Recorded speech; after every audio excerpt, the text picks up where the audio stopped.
On ne parle pas tout à fait du même sujet que les autres fois, mais dans un certain sens, oui. Là, on est plus dans je pense, personnellement, je pense ça rejoint plus le thème qu'on défend depuis très longtemps ou qu'on véhicule depuis très longtemps au programme de cancérologie, c'est-à-dire vivre après. Vous allez voir qu'on joue avec les deux mots, avant, pendant et après un cancer. Et au début, je ne voulais pas avoir des diapositives, mais là, je trouvais que ce serait bon qu'on laisse une trace quelque part. Donc, en historique, c'est que depuis 2019-2013, on parle beaucoup de vivre. On ne parle pas de survivre, on parle de vivre. Je pense que c'est important la distinction, puis je sais que je suis fatigant là-dessus quand le monde dit « je suis un survivor ». Là, non, je veux bien, là, mais tu es un vivant, tu es un être humain qui vit. Puis c'est sûr que tu as eu tu as eu des expériences dans ta vie, donc c'est une approche différente, puis c'est ça.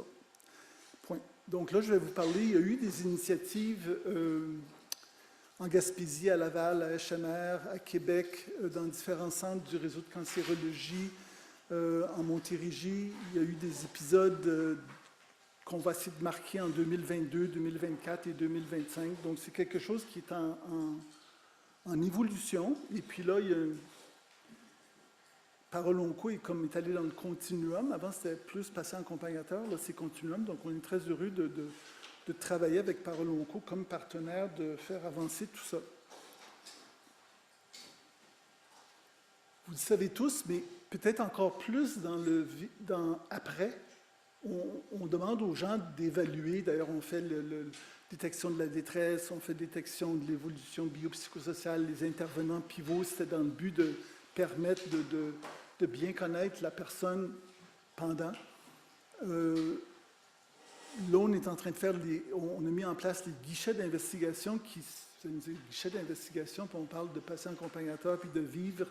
Oui, c'est que ça nous permet de mieux connaître le patient dès le départ, avant même qu'il y ait un cancer, puis peut-être s'il n'y a pas de cancer, bien tant mieux, on va régler d'autres choses, si la personne le souhaite. Donc, on veut vraiment faire une évaluation des besoins de l'évolution parce que ça change dans le temps. Ceux parmi vous qui malheureusement ont eu un cancer, il y en a qui vont dire oui, non, ça a été une expérience enrichissante, oui, c'est toujours beau ces affaires-là, mais t'aimes mieux pas avoir ton cancer ou t'aimes mieux pas avoir ton problème de santé.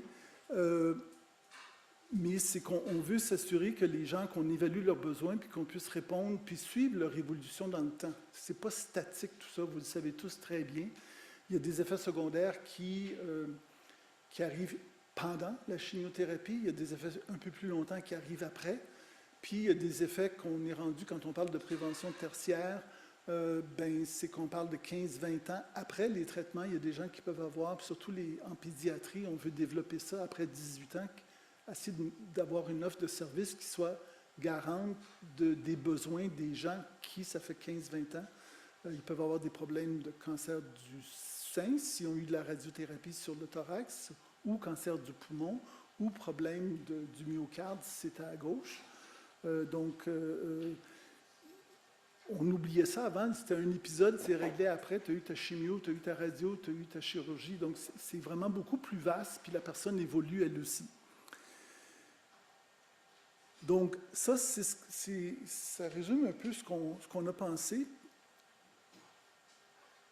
Il y a un plan d'action depuis 2024-2026, il y en avait un autre avant. Vous l'avez déjà vu, ça c'est juste pour vous le rappeler, puis s'il y en a quand vous allez avoir les diapositives, bien, vous pourrez le regarder. Dans le plan d'action, c'est autour de 8 axes. Le premier concerne, on a décidé de mettre le premier, c'est vraiment la personne touchée par le cancer. Vous voyez là-dedans patient accompagnateur, vous voyez là-dedans informé, vous voyez là-dedans beaucoup d'éléments qui touchent les personnes. Et ça, je peux vous dire qu'on est pas mal avancé, on est pas mal heureux de ça. Il y a l'axe 6 qui, lui, touche le soutien. Et vous voyez ici qu'on demande, je ne me souviens plus lequel, mais qu'on demande de s'assurer que les outils qu'on a développés, dont je vais vous parler tantôt, qui ont été développés avec, moi je l'appelle le vivre après première phase, c'est-à-dire avec Cité de la santé, c'était Marie-André Fortin, ils avaient eu une demande CIPAC, mais il y avait Sandy qui était là-dedans, il y avait Marie-Pascale était là aussi, il y avait d'autres personnes, il y avait Christine Arsenault de la Gaspésie. Donc, c'était vraiment un effort de groupe. Puis, donc, ils avaient pondu des outils, je vais y revenir tantôt, et on demandait aux gens de s'assurer qu'ils en implantent au moins un de ces outils-là pendant le plan d'action 24-26. Vous voyez ici, bon, 24-26, ça avance, ça a bien avancé, mais là, on est quasiment rendu à la fin. Et puis, il y a quand même des cibles qui ont été complétées, mais les cibles démarrées, c'est 61% en plus de ce qui a été complété. Donc, je pense qu'on peut féliciter le réseau. Les gens ont bien travaillé, les gens ont pris ça plus qu'au sérieux, ils ont mis corps et âme là-dedans. Et là, la bonne nouvelle, c'est qu'on s'en va à 26-28, puis ensuite, il va y avoir 28-30. Je vais être là, 28-30, pas certain, mais c'est clair que 26-28, je devrais être là. Donc, qu'est-ce qui est sorti de tout ça? Bien, ça, c'est sur notre site web, là. C'est accessible à tout le monde. C'est la trousse qui vient de, vous voyez, j'ai mis les noms d'un peu tout le monde, là. Mais c'est... Claire avait contribué à ça quand elle était dans l'autre établissement, dans sa vie antérieure. Marie-André Fortin, Laval, puis programme de cancérologie, puis le ministère de la Santé, il y a Nord de l'île, j'ai parlé de Nord de l'île, mais il y a plusieurs autres centres qui ont développé ça. C'est comme ça, vous retrouvez ça sur le site web, vous avez juste à demander, vous allez l'avoir, c'est 114 pages, ça comprend les 5 outils qu'ils ont recommandés. Et on avait demandé à chaque établissement qui avait développé un outil, Capitale-Nationale ou Nord de l'île ou l'Est de l'île et Cité de la Santé, de tester leur outil. Et ils ont fait ça au cours des quelques dernières années. Puis là, j'ai talonné Marie-André Fortin, on la rencontre prochainement pour voir c'est quoi les résultats de ça. What extent has it become part of the standard of care in changement. On oncology? va s'assurer d'inviter les gens qui ont contribué à la première vague pour préparer qu'est-ce qui se passe avec les outils. C'est juste pour vous dire que c'est quelque chose de from a très reimbursed important, point of c'est un view gros effort qu'on are a of tous course fait decisions ensemble. made at the provincial Puis, level. So in on Quebec, continue là-dedans. L'autre chose qui est importante, c'est le dernier bébé là, qui est sorti à l'été 2025, c'est que suite au travail qui avait été fait avant, il y avait beaucoup de références, il y a beaucoup de liens avec différents articles, différents sites Internet, et on a tout ramassé ça, puis on a mis ça de façon conviviale. Donc, il y a peut-être un peu de répétition, mais tout est là. Il fonctionne. Je l'ai testé hier soir pour être certain que ça fonctionnait. Donc, ça fonctionne. Et c'est vraiment un outil extraordinaire pour les aidants, pour les gens comme vous, mais pour aussi les personnes, les proches qui veulent aider. C'est une autre mine d'or, donc c'est accessible à tout le monde. OK? Il me reste combien de minutes? 2? 3? OK. 26-28. 26-28, je vous en ai parlé. On va le faire ensemble. C'est déjà annoncé. On a envoyé, plusieurs d'entre vous, en tout cas au niveau de coordonnatrice, COGES, ont eu le questionnaire.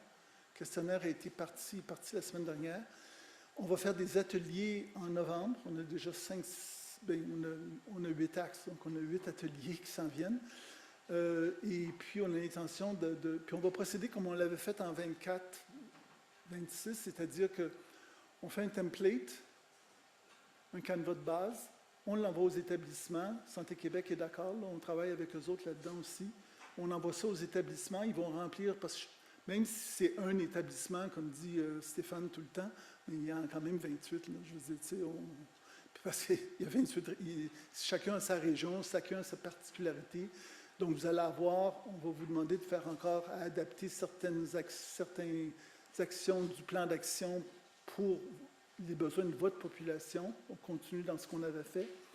Et on compte bien que pour mi-juin, qu'on ait le plan d'action au central, incluant Santé Québec, le plan d'action dans les régions.